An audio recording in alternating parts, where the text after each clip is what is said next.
RDI, la radio de l'info, vous présente les rendez-vous de l'info.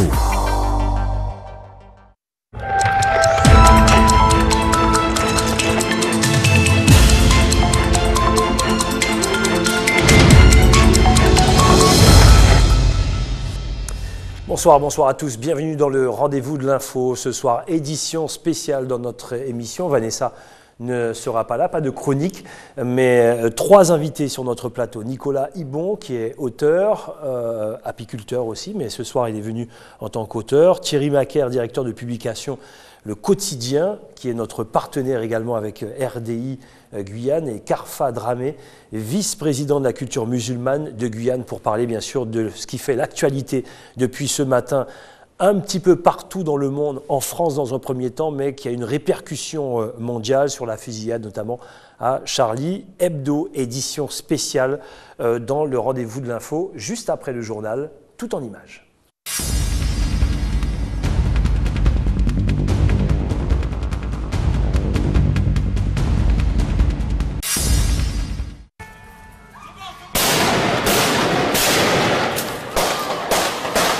Le journal satirique Charlie Hebdo a été attaqué ce matin à Paris.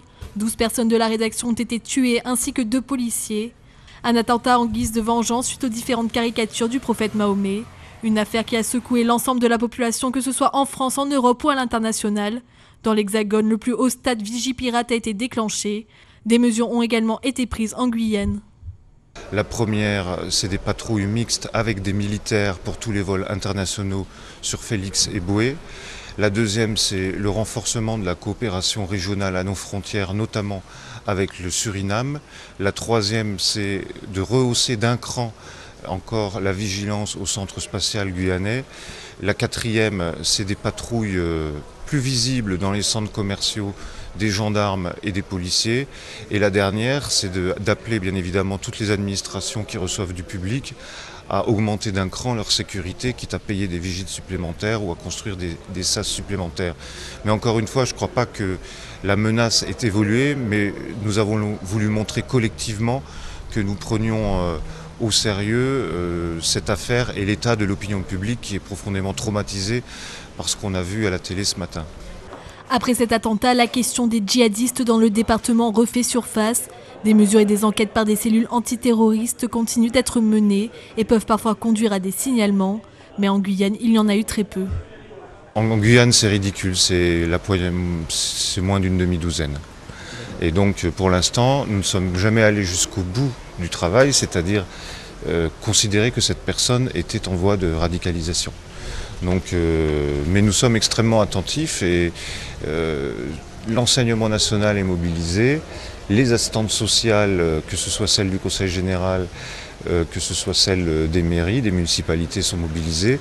Et aussi toute une série de réseaux est mobilisée pour nous faire remonter ces signalements. Mais notre histoire, notre culture, notre bon vivre ensemble en Guyane, pour l'instant, me semble-t-il, nous met à l'abri de telles mésaventures. Des mobilisations ont eu lieu un peu partout dans l'Hexagone. En Guyane, des personnes se sont rendues place des Palmistes ainsi que devant la rédaction de Guyane Première pour manifester leur soutien. Demain, une journée de deuil national a été mise en place. Ce matin, ce n'est pas moins de 20 jeunes agents de la voie publique qui ont été présentés par la police municipale aux élus de la municipalité. Après plusieurs semaines de formation, ce groupe composé de jeunes de moins de 30 ans répond à une demande de proximité de la population par les forces de l'ordre. Ces agents vont permettre dans un premier temps de combattre les incivilités au quotidien. Ils ont des pouvoirs, pouvoir de verbalisation sur la voie publique. Et au cas où cela s'avérait nécessaire, ils peuvent toujours avoir recours à la police municipale. Et le maire croit fermement en tout cas en leur dynamisme, en leur énergie, en leur sens de l'engagement pour qu'ils puissent être un relais, un exemple même pour les autres jeunes des différents quartiers. Issus de zones de sécurité prioritaires, ces jeunes auront pour mission de rassurer et d'être un relais entre la population guyanaise et les forces de police. Ce sont des jeunes issus des quartiers. C'est un choix de la municipalité de recruter pour surveiller la voie publique des jeunes issus des quartiers, des zones de sécurité prioritaires, qui eux connaissent le terrain et qui seront en proximité avec la population. Ce sont des agents qui vont venir en complément des policiers municipaux, ils vont assister ces policiers. Ils ont aussi un pouvoir de verbalisation au niveau du stationnement, au niveau des assurances. Ils sont là, comme je vous l'ai dit, surtout pour aider et surtout surtout travailler pour rétablir et aider qu'on puisse avoir une bonne tranquillité dans la ville de Cayenne. Une mission que nos nouveaux agents de la voie publique prennent avec le plus grand sérieux. Je pense que c'est une opportunité déjà pour nous les jeunes, mais également ça facilitera les relations, puisque étant donné que nous sommes issus de ces quartiers en zone prioritaire, nous connaissons quelques camarades, quelques amis. Le discours qu'on a sera beaucoup plus facile. Il y a quand même une confiance qui sera à mettre en place. Ce ne sera pas facile, mais je pense que tous mes collègues et moi, on va faire de notre mieux pour que tout se passe bien et qu'on aide et qu'on facilite le travail de la police municipale ainsi que de la police nationale, bien sûr. Ces agents n'attendront pas demain puisque c'est tout de suite après leur présentation qu'ils gagnent les rues de Cayenne afin de commencer sans tarder leur patrouille. La grève des médecins n'y changera rien. La ministre de la Santé, Marisol Touraine, a confirmé hier que l'extension du tiers payant prévu dans son projet de loi sur la santé serait maintenue. Au niveau national, les syndicats appellent au boycott de l'utilisation de la carte vitale, mais en Guyane, le mouvement n'est pas suivi. Explication du docteur Jacques Breton, président du syndicat des médecins libéraux du département. Alors la suite sera un peu particulière pour la Guyane, puisque la situation de la Guyane est originale par rapport à la métropole. Effectivement, nous sommes nombreux à prendre les cartes vitales et à assumer le tiers payant depuis longtemps, parce que en Guyane, nous avons 50 à 60% de CMU, d'aide médicale étrangère, alors qu'en métropole, il n'y a que 4 à 5%. Donc c'est un droit, je crois que c'est un acquis social pour les Guyanais. Même en étant dans cette dynamique, les médecins rappellent les dysfonctionnements rencontrés avec le tiers payant. Le tiers payant, ça ne fonctionne pas bien. Et nous en sommes vraiment, je dirais, les testeurs, puisque nous perdons 20 à 30% de nos honoraires. Et ça, il y a quand même quelque chose qui nous interpelle, parce que c'est de l'argent pour des prestations.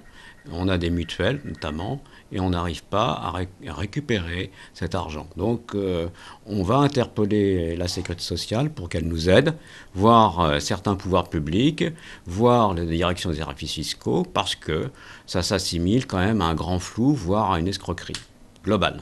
Si le tiers payant est étendu à tous, les médecins craignent de subir de nombreux retards de paiement de la part de l'assurance maladie et d'être submergés par le travail administratif. Une nouvelle compagnie aérienne annonce son installation prochaine à l'aéroport de Guyane. La compagnie brésilienne Azul pourrait relier Cayenne à Belém d'ici quelques mois. Une délégation de 5 personnes a été reçue mardi après-midi dans le bureau du préfet pour faire le point sur l'avancée du dossier. Le dossier est bien avancé puisque cette compagnie a déjà fait une demande à la direction de l'aviation civile à Paris il y a plusieurs mois. Et l'objectif d'Azul, c'est d'ouvrir une ligne 2 ou 3 fois par semaine à compter du mois d'avril 2015, donc dans un proche avenir. Azul est une compagnie aérienne brésilienne domestique créée en 2008. Elle dessert 25 villes du Brésil. La compagnie devrait assurer des vols directs en départ de Cayenne vers Belém pour une longue durée. Je pense que s'il s'installe ici, ce sera pérenne et ça permettra d'ouvrir une porte sur le Brésil pour l'ensemble des Guyanais, parce qu'avec 2 ou 3 liaisons par semaine, 2 jours, des liaisons fiables, puisqu'ils sont la compagnie numéro 1 du Brésil pour leur fiabilité et leur ponctualité, je pense que ça peut changer la vie des Guyanais. Mais aussi celle des Brésiliens qui pourront se rendre directement en France pour leur munis d'un visa. Le préfet a demandé sa suppression pour le transport aérien. Les Brésiliens ont besoin de visa, mais vous savez que j'ai pris une position en demandant éventuellement au gouvernement de supprimer les visas de toutes les personnes qui viennent par transport aérien. Donc évidemment, ça changera la vie de la compagnie. Et même si cette décision n'était pas prise, nous prendrions peut-être la décision d'exempter de visa tous les membres de la compagnie Azul. Reste à négocier les heures d'arrivée et de départ avec les compagnies aériennes. Pour l'heure, en Guyane, seule Suriname Airways assure 2 fois par semaine la desserte Cayenne-Belém en escale sur son vol Paramaribo-Belém.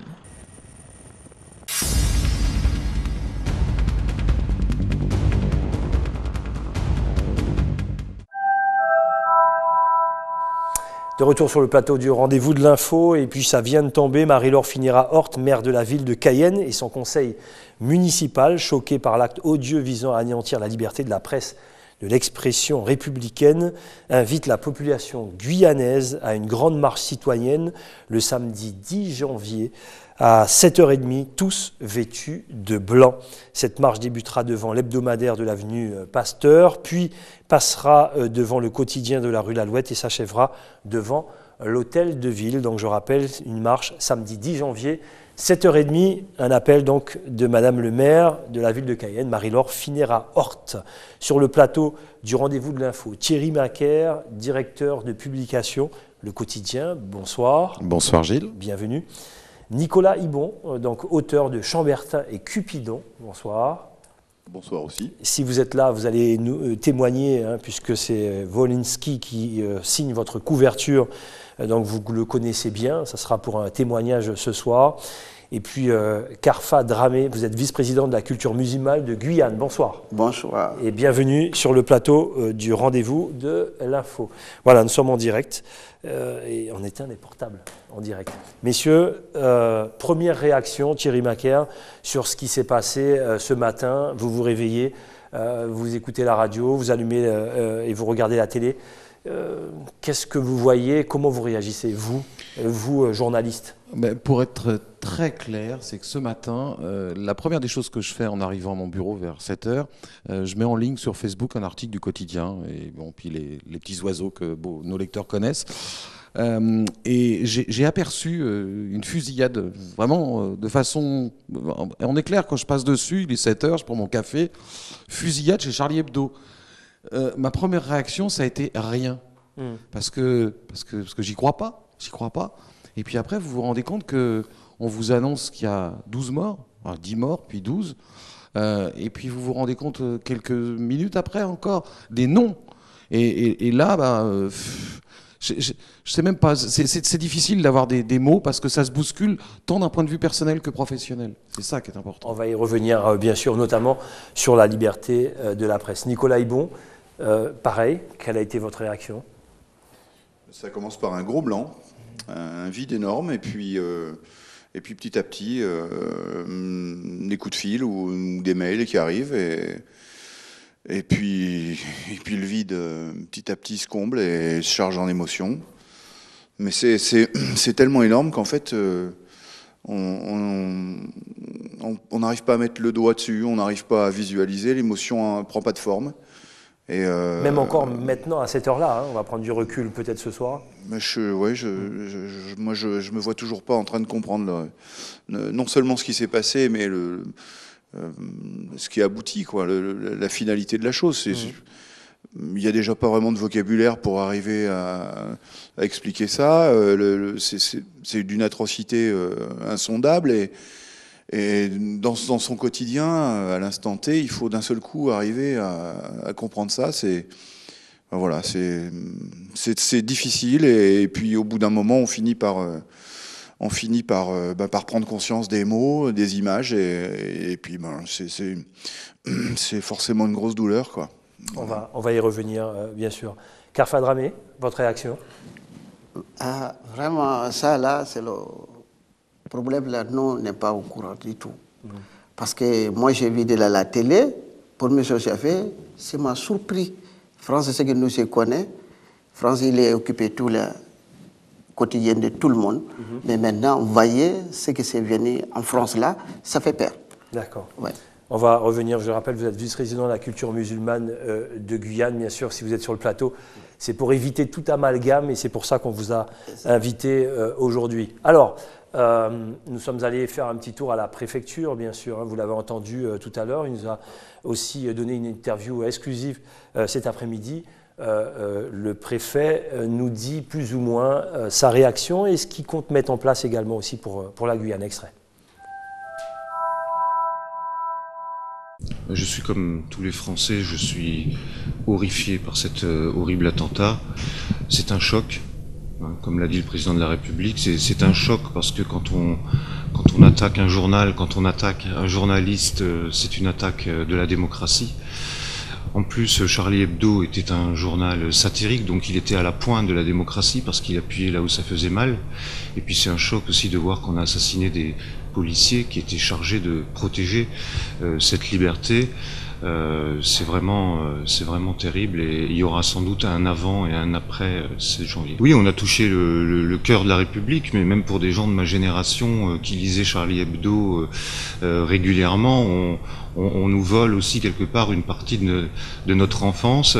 on nous vole une partie de nos rêves parce que je n'imaginais pas un seul instant que des personnes auraient l'audace de tuer ces faiseurs de rêves. Avec le rire, finalement, ils arrivaient à nous toucher et c'était des gens qui aimaient beaucoup rire. Je pense et même j'espère qu'il y aura un vaste élan de solidarité de toute la presse, justement, envers Charlie Hebdo pour que ce magazine puisse continuer à vivre.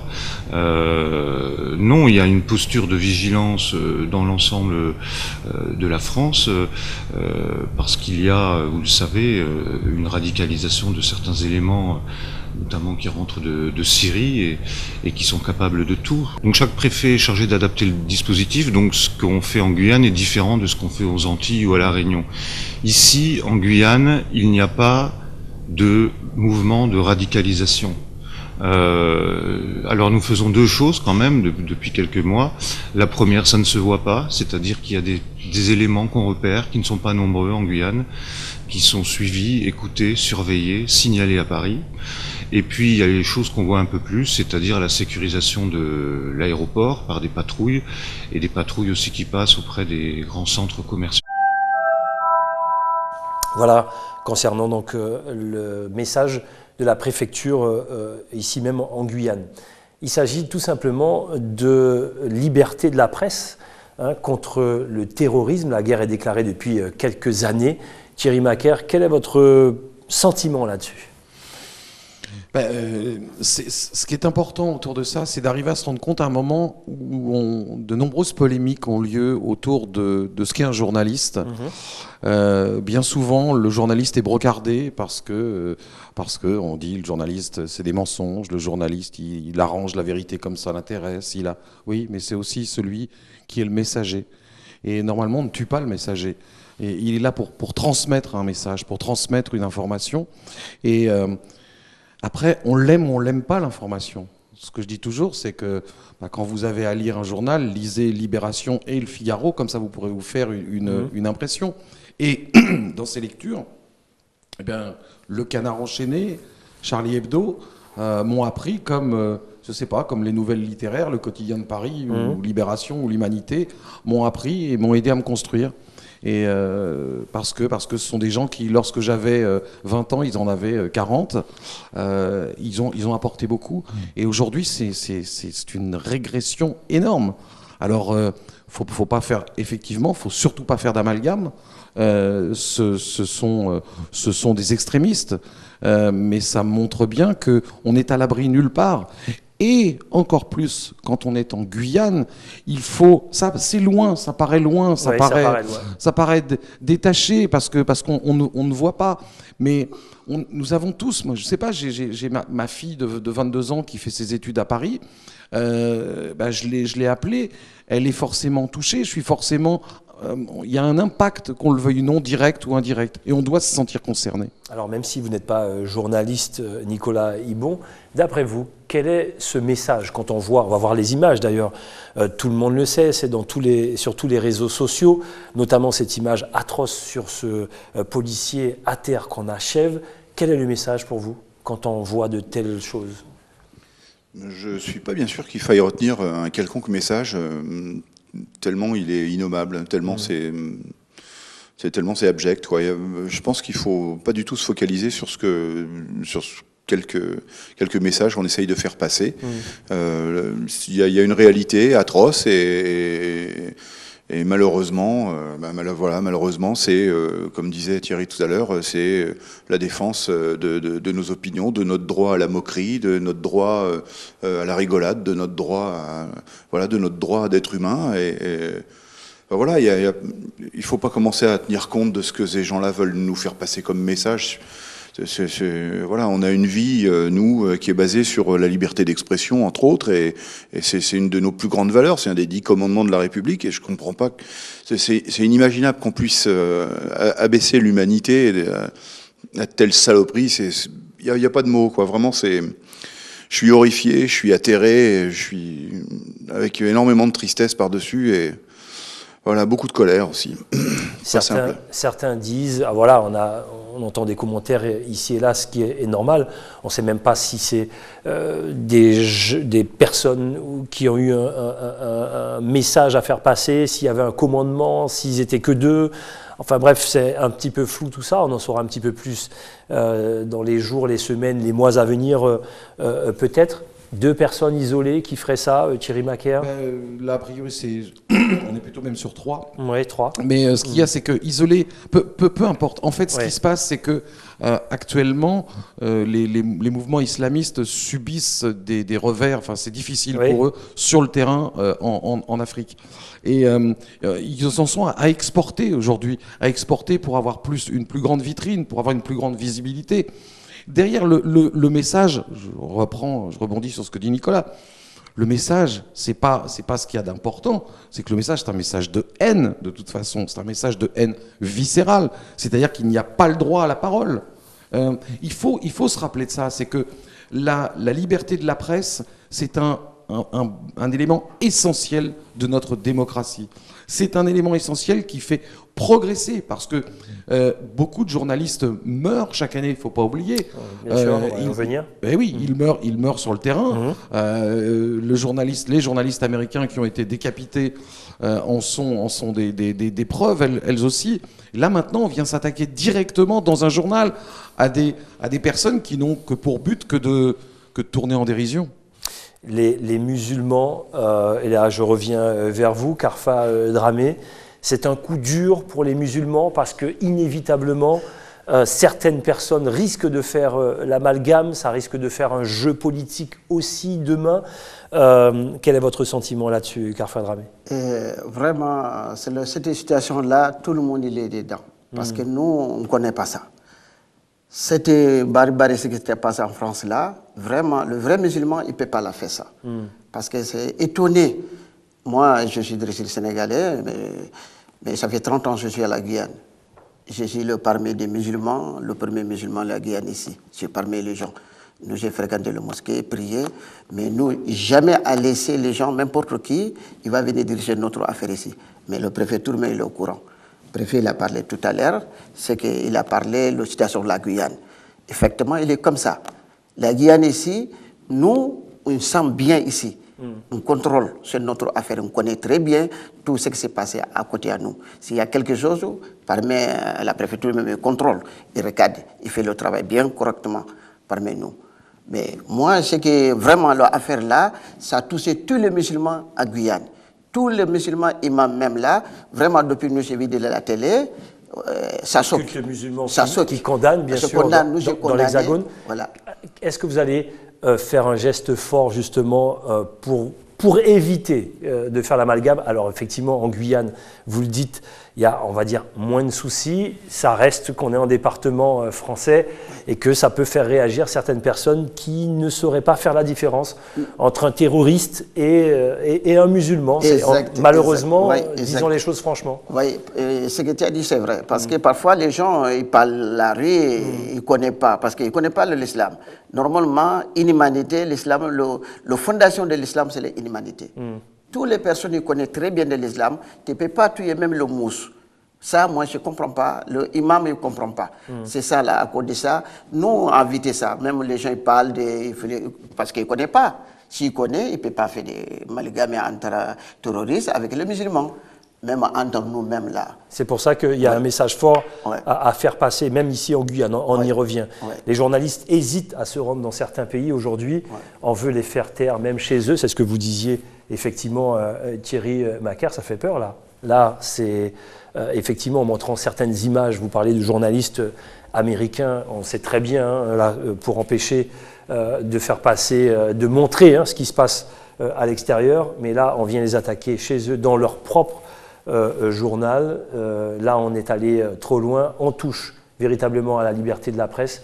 On voit tout ce mouvement mondial, à Londres, aux États-Unis, les Américains qui ont condamné également directement. Ils sont en train de gagner du terrain? Il faut se dire que non. Là, justement, je dirais que les 8 jours qui viennent vont être essentiels. Parce que, bien évidemment, on a commencé à parler de stigmatisation, ça c'est évident. Il y a des choses qui sont absolument horribles sur les réseaux sociaux, sur Twitter notamment. Mais une question qui est déjà venue, qu'on peut aborder, c'est l'aspect politique. L'aspect politique, c'est de dire est-ce que c'est faire le lit de l'extrémisme? Parce que, bien évidemment, ça va être facile de vouloir rattraper tout ça. Je pense que dans les 8-15 jours qui viennent, le pouvoir, le gouvernement et l'opposition en même temps, parce que là, y aura-t-il union sacrée Sarkozy-Hollande? C'est à souhaiter, parce que là, on dépasse tous les clivages gauche-droite. Ce qui est à souhaiter, c'est que rapidement, l'enquête progresse. Pour que rapidement, le pouvoir montre qu'il est fort et qu'il n'est pas faible. Ce qu'on reproche au pouvoir français actuellement, c'est qu'il soit faible. Là, il va falloir qu'il montre qu'il est fort. Et là, on pourra faire autre chose et on ne reculera pas. Il ne faut pas reculer. Et là, pendant que vous parliez, on regarde des images de gens que vous connaissez, et bien sûr, les dessinateurs, les journalistes emblématiques, non pas seulement de Charlie Hebdo, mais de toute la France, reconnus dans le monde entier. Et notamment Wolinski qui a signé votre couverture de Chambertin et Cupidon, votre livre, Nicolas Aibon. 2 mots sur vos amis, tout simplement. Je peux surtout vous parler de Wolinski.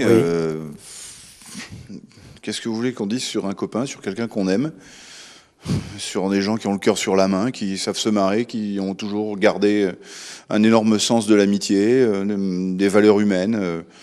Voilà, se retrouver, passer 3 heures à table, à bien manger, à bien rigoler, bien boire, rester simple,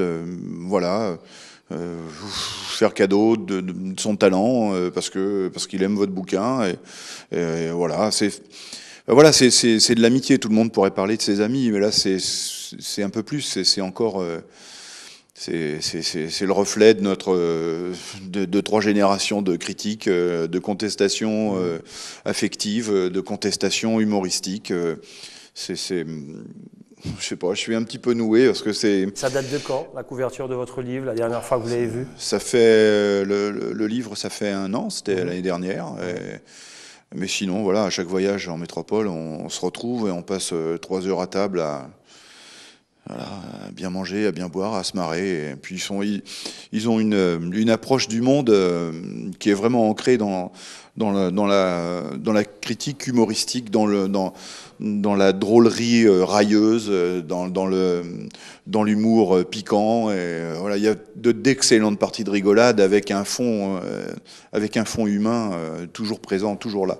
C'est beaucoup d'amour et c'est des gens qui avaient 75 ans et qui ont énormément vu passer de monde, qui ne se sont jamais corrompus dans quoi que ce soit. Et, on le voit. Et voilà un petit peu ce qui arrive à la fin pour ceux qui défendent leurs idées jusqu'au bout contre l'intolérance. Je suis d'accord avec ce que disait Thierry tout à l'heure. Le risque qui va découler de ça, c'est d'être récupéré par une autre intolérance. Voilà, on n'a pas entendu parler du Front National encore, hein, on attend de savoir ce qu'ils en pensent. Ils ont réagi. Il y a eu une réaction de Marine Le Pen. Il y a eu une réaction de Marine Le Pen ce matin, mais la réaction de Marine Le Pen, pour la résumer, elle va dans le droit fil de ce que tout le monde dit. Donc elle s'incline, elle regrette, elle fait... Pour l'instant, c'est profil bas. Pourquoi ? Parce que derrière, ils attendent de savoir ce qui va se passer, tout simplement.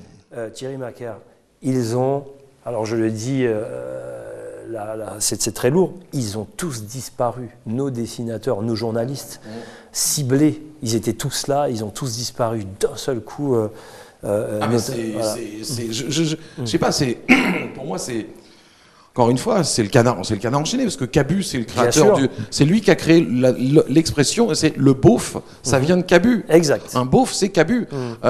Wolinski, c'est 77 ans, donc il n'y a pas d'autre mot, c'est un mec qui a marqué des générations et des générations. Parce que derrière, allez, en filigrane, je vais vous le refaire, en filigrane, c'est Cavana, en filigrane, c'est Coluche. Exact. Parce que, n'oubliez pas, n'oubliez pas, je vais prendre un exemple.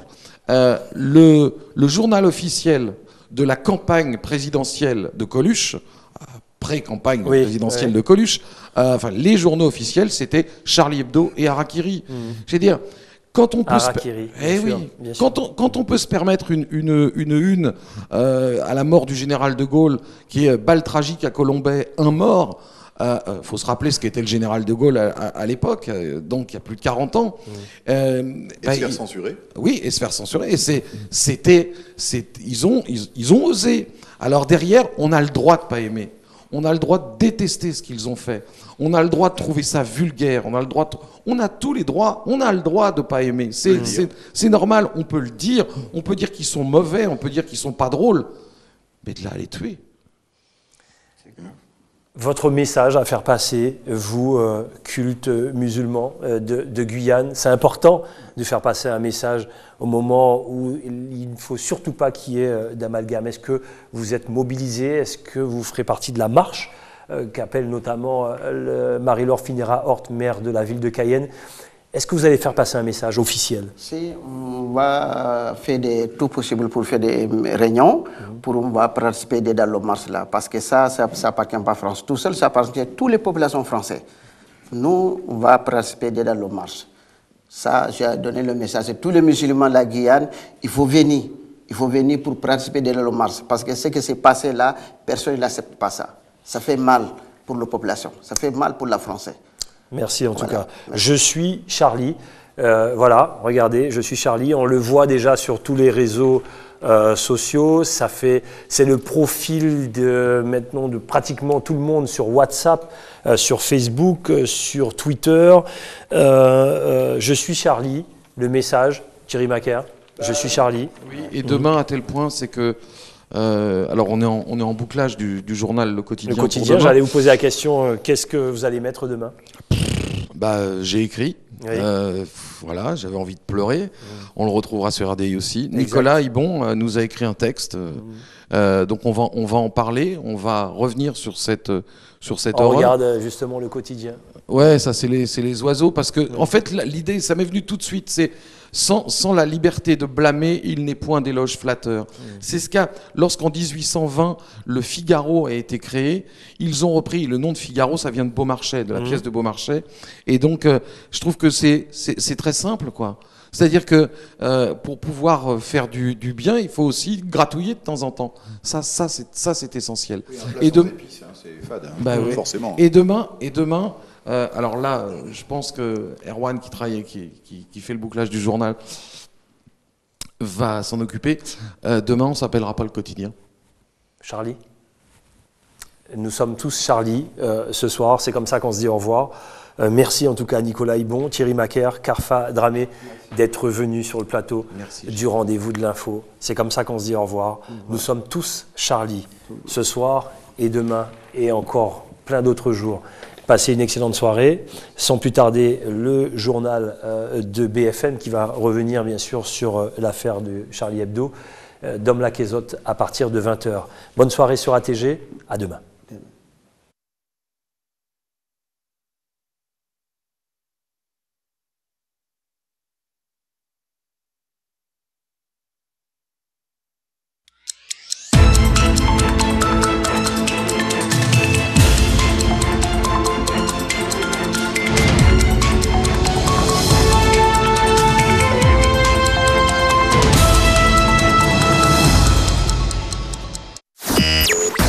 RDI, la radio de l'info, vous a présenté les rendez-vous de l'info.